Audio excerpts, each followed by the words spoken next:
Who is the Hat Man? When researching paranormal activity, you are bound to stumble across the phenomenon known as shadow beings or shadow people, spectral shapes of light that take many forms from animals and insects to human-like. The most minute experiences can include an unsettling sighting to full-fledged paralysis and physical encounter. Yet the most mysterious and unique cases are those involving what has been dubbed the Hat Man. Described as having a Zorro-type hat, he wears a three-piece suit and a cape or a long trench coat. Other attributes ascribed to the Hat Man include occasionally wearing a watch that dangled from his hip, having either a goatee or being clean-shaven, and possessing glowing red or solid black eyes. Whatever his appearance, he is almost always sinister in nature. The following 4 stories are true encounters from individuals just like yourself, describing their experiences with the Hat Man.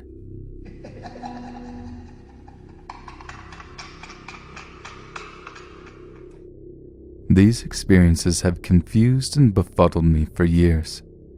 Being somewhat logical and searching for answers to events, I'm torn between what my logical mind is stating and what my senses have defined as truly paranormal.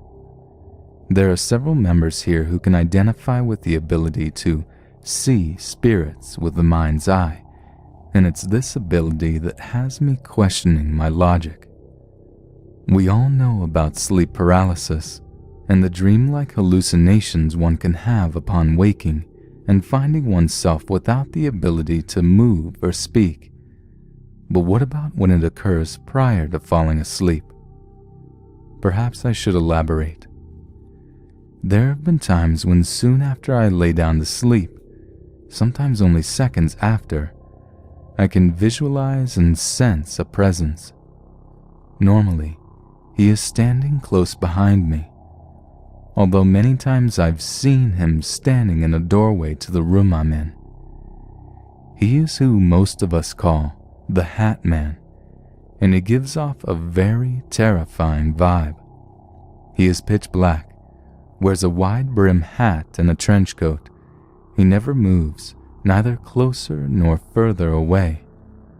Sometimes, I lie awake trying not to close my eyes because I know what's coming next.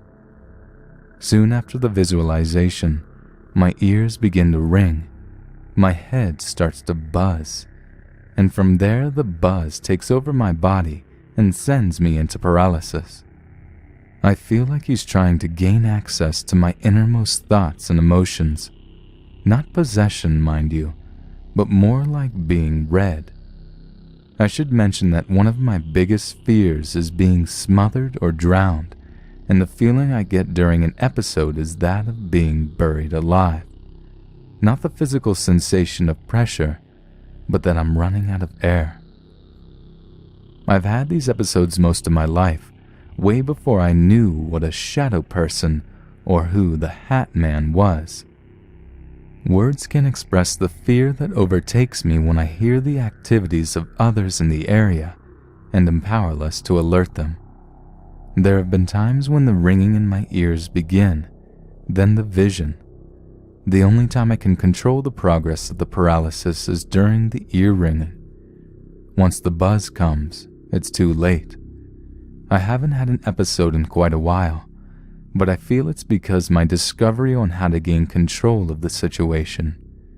Once I learned how to snap myself out during the ear ringing, the occurrences became fewer and fewer and eventually stopped altogether. Just talking about this makes me feel the sense of a presence.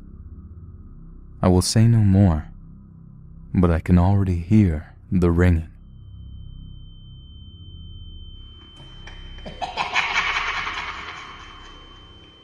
It was June 2014 in Los Angeles, California. I was sleeping on the top part of my bunk bed. I was 13 and hadn't had much experience with the supernatural or the paranormal before.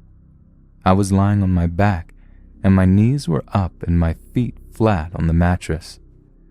I was slowly falling asleep when I wanted to change positions, but found that I couldn't. I tried laying my legs flat down, but I still couldn't. I didn't have a blanket on me, so it started to get a little cold. I remember wanting to call out to my mom in the next room, but couldn't speak. I stayed like that for a few minutes, and during those few minutes it started to get very hard to breathe. My breathing slowed down, and my heart was beating incredibly fast. I felt pressure on my chest, but saw nothing there.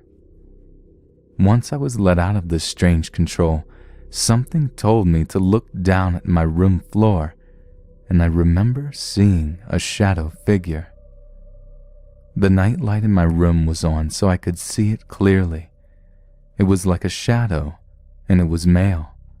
He was wearing a suit and a hat like a 1940s businessman, and in a blink of an eye, he was gone. I had these experiences more often after that, but I never saw another shadow figure. I remember one time hearing thumps in the wall, but I always just thought it was the neighbors, but it was in the early AM hours, so it couldn't have been. I researched this and found the old hag syndrome, but I'm still not sure what it was.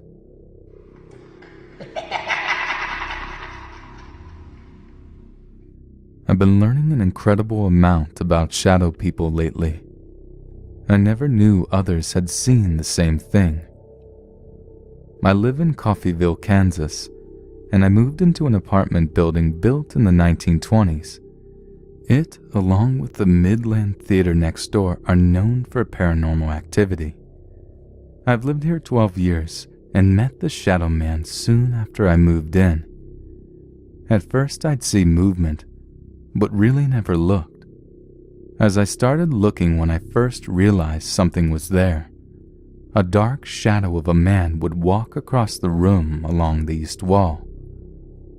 I told my friends about what I called the Shadow Man, not knowing that it was so widely known. It wears what I call a Dick Tracy hat. It's called a fedora. He wears a trench coat with the collar turned up. There are no details, just the definite dark shape. One time I sensed the shadow person coming from behind me and on my left. As I turned in my chair, my head and shoulders passed through the shadow. Time seemed to go in slow motion. What was 1 second seemed like 60. The shadow passed and on into the wall. I've never seen it again in that area of my apartment. I've never felt any fear. I had one experience that at first I didn't know what to think. The Shadow Man usually always acts the same. Never moves anything, just walks by. But I got up one morning and all my shoes and boots had been taken out of the closet and placed in a line, as if someone was stepping out of my bedroom. The Shadow Man or ghost seemed to be playing a trick. I've been sad the last couple of years. A new company bought the building and did a big remodel, and for whatever reason I don't see the shadow nearly as often as I used to. It truly is an amazing experience to witness, and I'm never afraid, only thrilled.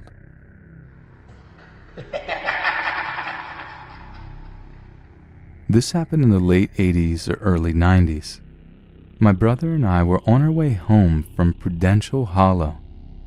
We had been there the biggest part of the day, just messing around the old home places. Prudential was a land company, and the Hollow was shut down back in 1975 and 76, and all the remaining houses burned to the ground. It was getting late and we decided to head back home, a good half-hour to 45-minute walk. We were walking and talking, not paying too much attention on what was going on around us. After all, we had made this walk plenty of times before. We had made it to the head of the hollow and was walking up the straightaway that led to Silas Hollow and the turnoff going to our house. We were snapped back to reality when we heard something coming down the side of the hill to our right. We looked to where the sound came from, thinking that it was a wild animal, and saw an old man come off the hillside, step into the roadway, and start walking towards us. He was wearing a broadcloth type coat and an old black slew hat with the brim shading his face. He walked hunched over with his hands clenched behind his back. No big deal, just another guy out for a walk, I thought. As we neared each other, my brother and I eased to the left so he could pass to the right. We spoke a casual, "Hey, how's it going?" and he muttered and nodded his head as he passed. Both of us felt uneasy, but kept it to ourselves. About a minute passed without either of us saying anything, and I asked my brother if he knew the man, and he said no, that he had never seen him before. We walked for a couple of more minutes, I guess 3 or 4, when we heard the same noise again, and automatically looked to the hillside, and that same man walked off the hill, stepped into the road, and started walking towards us again. This time we didn't speak, and my brother whispered for me not to look him in the eye. After he passed us the second time, my brother looked at me and said something like, "Frank, something ain't right about this. Let's get out of here as fast as we can." I agreed, and we ran almost to the house. We got within eyesight of the house, and my brother said that he thought we were safe enough to stop and catch our breath. After we rested a few minutes, we went to his house and sat on his porch and tried to comprehend what we had just saw. At the time, we couldn't come up with any answers, so his wife suggested we go talk to our mother. We did, and she told us that the man we saw had been seen by our father and older brothers years before, and that she had no idea who or what he was. I know it's been over 20 years since I've seen the specter, but I still can't get it out of my mind. Who is he? What is he?